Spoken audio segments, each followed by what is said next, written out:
Լինում են ավելի լուրջ խնդիրներ, բայց նորագույն պատմությունը թերևս չունի օրինակներ, երբ երկրի ղեկավարը ուղիղ հանդես է գալիս կաթողիկոսի հրաժարականի պահանջով։ Այդ խնդիրը, այսինքն եկեղեցիները լուծել են լուր առանց աղմուկի, ինչ-որ կոմպրոմիսի են եկել, որովհետև ուզեք թե չուզեք, դա նաև հեղինակությանն է կրնում եկեղեցու եւ նաև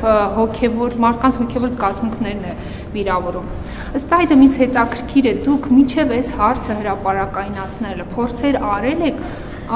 առանց աղմուկ հանդիպեք կաթողիկոսի հետ, նրա հետ քննարկել, կիսել ձեր մտահոգությունները,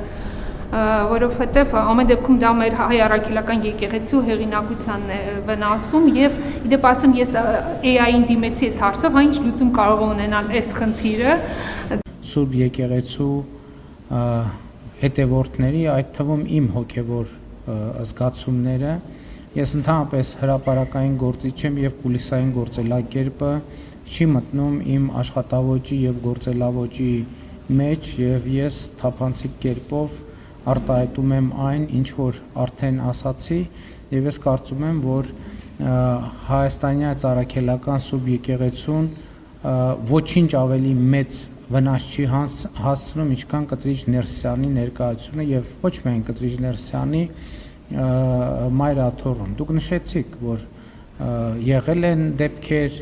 այդ թվում կուսակրոնության խախտման եւ այլն, բոլոր այդ դեպքերը, որ եղել են, դուք դրա մասին ինչպես գիտեք, դրա մասին եղել են հրապարակային քննարկումներ, հրապարակային հետևանքներ, հրապարակային հրաժարականներ եւ ուզում եմ ասել, որ նաեւ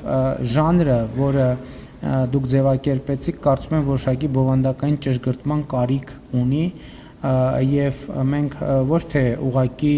կամ դա պահանջի ժանր չէ, որ ինչ որ մեկը պահանջում է Կտրիչ Ներսյանի հրաժարականը, մենք ասում ենք, որ process-ը սկսվել եւ նա պետք է գնա այդ տեղից։ Այսինքն այստեղ ընտրության հարց չի կտա հրաժարական, թե չի տա, ինքը պետք է գնա այդ տեղից։ Ամեն դեպքում պարոն Փաշինյան, եթե դուք մի անգամ հանդիպեիք կաթողիկոսի հետ եւ նա լսեր ձեր մտահոգությունը, կիսեր, միգուցե այդ հարցը ավելի հեշտ լուծվեր եւ այսպես ամբողջ աշխարհով աղմուկ չբարձրանար մեր առաքելական եկեղեցու մասին, չսկսեին բոլորը խոսել։ Գիտեք, ես կարծում եմ աղմուկը առողջացնող աղմուկ է, ժողովրդավարական երկրները չպետք է աղմուկից խուսափեն եւ հրապարակային քննարկումներից խուսափեն։ Ես ասացի, որ Կտրիչ Ներսյանի հետ ես շփվելու, խոսելու բազմաթիվ առիթներ եմ ունեցել եւ այդ խոսակցություններից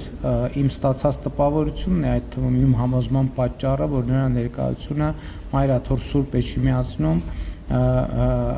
աղետալի վնաս է հասցնում հայաստանյան առաքելական Սուրբ եկեղեցուն, ինչպես երեք ազգային ժողովում առիթ ունեցա ասելու,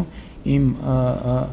ժամեր, օրեր տևած խոսակցության ընթացքում ոչ մի անգամ որևէ անդրադարձ չի եղել հոգևոր թեմաներին, ես ինձ իրավունք չեմ վերապահել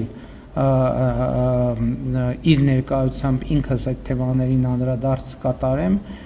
իսկ ինքն էլ անդրադարձ չի կատարել, որովհետև դա իր հետաքրքրությունների տիրույթում պարզապես չկա։